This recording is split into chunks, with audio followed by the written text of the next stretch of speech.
બનાવશ એ ચોખી કરવી છે ને તો ચોખા બાફા મીકાશ કેમ દીદી પોચે પૂનમ રહેશે હું દીદી બે પોચે પૂનમ જશે કેવો રમેશ જમે કેવો નહીં હા રમેશ અમે કે ઈ છે મારે ભાઈને રમેશ જમે કહેવાનું હા મામા તો એ નથી મામાનો કાંઈ નહીં હું તો અમથા રહીશું આમ નામ નવસો હોય પેલા મામા આવતા હવે નથી આવતા હવે તો મોટા થઈ ગયા કામે જતા હોય ને નવરા ન હોય ને એટલે 2-3 વર્ષ નતા આવતા મામા આવતા હજી હમણાં સુધી આવતા છે એટલે ક્યારે કરવાનું પછી રમેશ જો આપણે બધું થઈ જાય પછી અમે પૂનમનો ચાંદો બહાર નીકળે ને પછી રમેશ અમે કરવા જાવ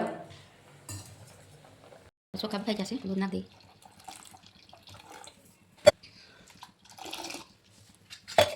દૂધ નાખી દીધું છે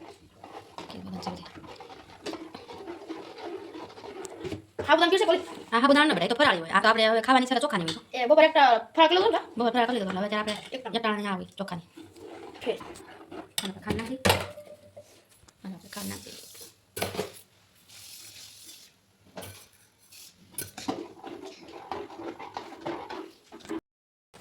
તો આપણે પૂરી કરવાની છે આ મીઠું નાખી દીધું છે આપણે મોણ નાખી દઈ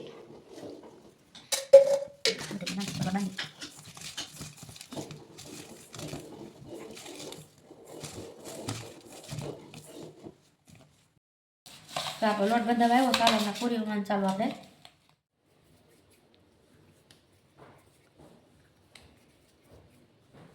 હાલો પહેલાં હાડા ગોળિયા હોય તો ઉણવાનું ચાલુ કરી દઈએ પૂરી વળવાનું ચાલુ કરી દીધું છે તો આપણે પૂરી વણાઈ હોતન ગઈ પૂરી થઈ ગઈ વણાઈ ગઈ જો પતા અને આપણે તળવાનું ચાલુ કરી દઈએ તો આપણે ખીર બની ગઈ છે અસલ કમ્પ્લીટ થઈ ગઈ છે ખીર જો આપણે રોટલી બની ગઈ રીતી આટું ઓલી દાવ બનાવવાનું આપણે પૂરી તળવાનું ચાલુ કરી દીધું છે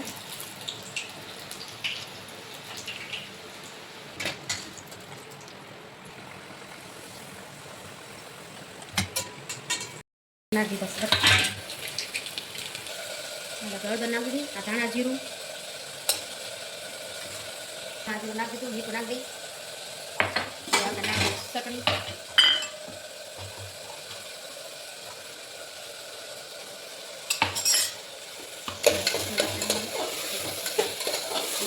ચાલુ કરી દઈએ શાકનો બધા કરી નાખ્યો આપણે તો હવે શાક થઈ ગયું છે હવે શાકનું કરી દઈએ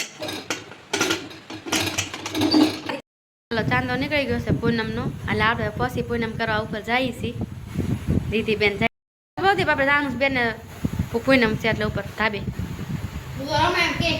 રમે એમ ન કહેતો હો પછી બેનને રમવું પડે જમી એમ જ કહેજે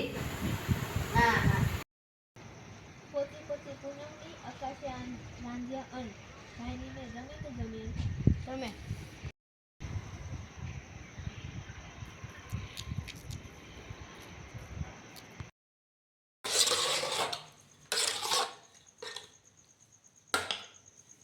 તો આપણે આજ પૂનમ છે ને પૂરી તૈયાર થઈ ગઈ છે ખીર તૈયાર થઈ ગઈ છે અને છે બટાકાનું શાક મસ્તીનું હાલો હવે બધાય જમવા તો હાલો હવે મિત્રો આપણે જમી લઈએ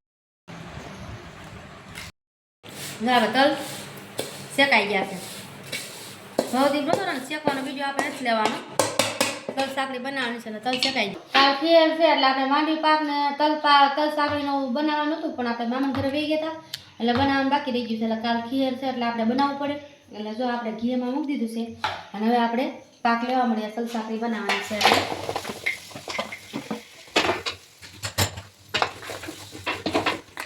આપણે 1 કિલો તલ છે એટલે 1.5 કિલો ગોળ નાખવો પડે જાજુ ન નાખવો પડે નકર પછી બહુ ગળી થઈ જાય એટલે આપણે કિલા તલની બનાવવાની છે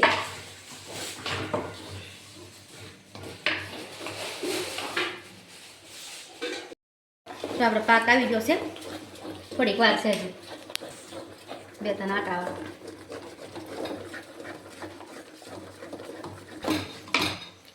તો આપણે પાક આવી ગયો છે હવે તલ નાખી દઈએ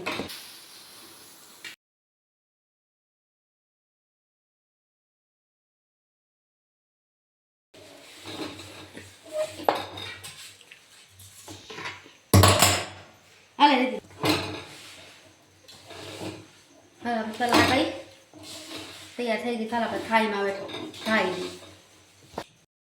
થાળીમાં ઢાળી દીધો છે. મસ્ત થઈ ગયો જો.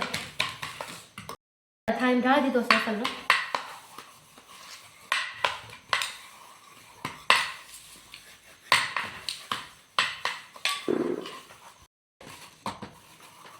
અસલ થઈ ગયા થાળીમાં. હાલો આને થેપલા પાડી દઈએ આપણે. અમે તો તમને પડાવું હવે.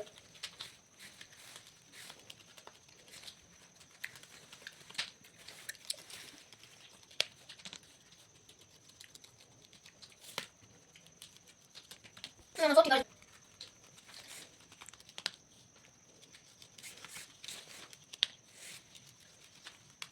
બનાવો છે જો આપણે માંડવી મિક્સરમાં કાઢવાનું આખા પાંગી ચાલુ કરી.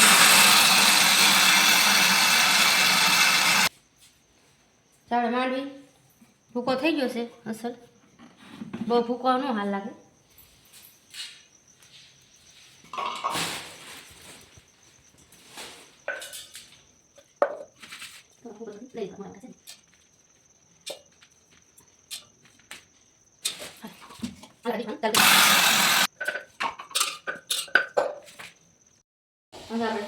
ઘી નખાઈ ગયું છે અને ગોળી નખાઈ ગયો. ચાલો આપણે પાક લઈ લઈએ. આ પાક છે આપણે માંડવી પાકનો. પાક તૈયાર થઈ ગયો છે. આપણે હવે ભૂકો માંડવીનો નાખી દઈએ. કમ્પ્લીટ થઈ ગયું છે. હવે આપણે હલાવી નાખીએ. હલાવીને પછી ઘડીક ગેસે મૂકી દઈએ.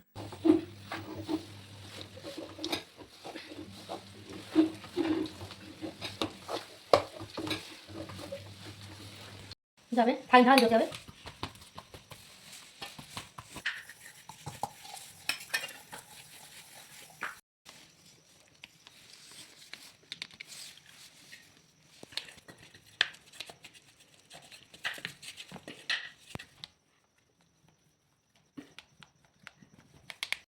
હાલો તલ હાકરી અને માંડવી પાક તૈયાર થઈ ગયો છે. કોમેન્ટમાં કહેજો કોને ભાવે છે અને લાઈક શેર કરવાનું ન ભૂલતા. તો હાલો મિત્રો અટાણ પડે છે હાઈન. તો જો આપણે બધે પતંગ પાથરીને બેસી ગયા છે કાના બાંધવા. તો કાલે છે આપણે ખીર. તો જો આપણે આ દોરો પાવેલો છે તમે જોઈ શકો છો. નવતાર કિલર ગોલ્ડ મિત્રો આ દોરો મેં પાવેલો છે. તો આપણે આ આંગળીમાં પહેરવાનું અને આ બેન્ડલ પટ્ટી અને આ ટેપ પટ્ટી છે. આપણે આ ડૉક્ટર ટેપ પટ્ટી આવે ને આપણે માચીસ અને આપણો અગરબત્તી કાના પડવા માટે. તો હાલો મિત્રો હવે આપણે કાના પડવા બેસી ગયા છે. તો મિત્રો આપણો આ દોરો પાવેલો છે કિલર ગોલ્ડ પોપટી કલરનો. તમે જોઈ શકો છો ફૂલ કાચવાળો છે. તો હાલો મિત્રો હવે કાના પાડી લઈએ. ચાલો મિત્રો હવે આપણે કાના બાંધી લઈએ. તો જો મિત્રો આપણે આ ચીલ છે પાફ બાજ. તો આ મોટા મોટા પાફલા લીધા છે 2-3 પંજા. તો આ બાકી બધાય એનાથી થોડાક નાના છે. ઓલા હંધાથી મોટા છે આપણે આ સાઈડના. ને આ પતંગ જે રહી એમાંથી 3-4 પતંગ ચગાવેલી છે એટલે અહીંયા મેલી છે. નગર આયા ઈ પણ આયા હોત.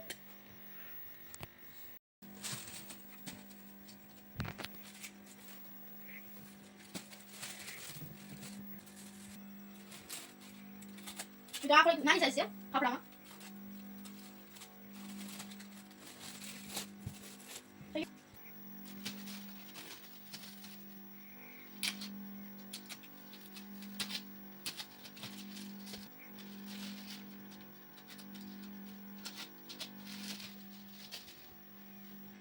હવે તમે અમારો બ્લોગ કેવો લાગ્યો લાઈક કરજો શેર કરજો કોમેન્ટ કરવાનું ન ભૂલતા. હવે તમારો અહીંથી બ્લોગમાં થાય છે પૂરો. તો હવે તમને મળશે કાલનો વિડીયો જોવા ઉત્તરાયણનો.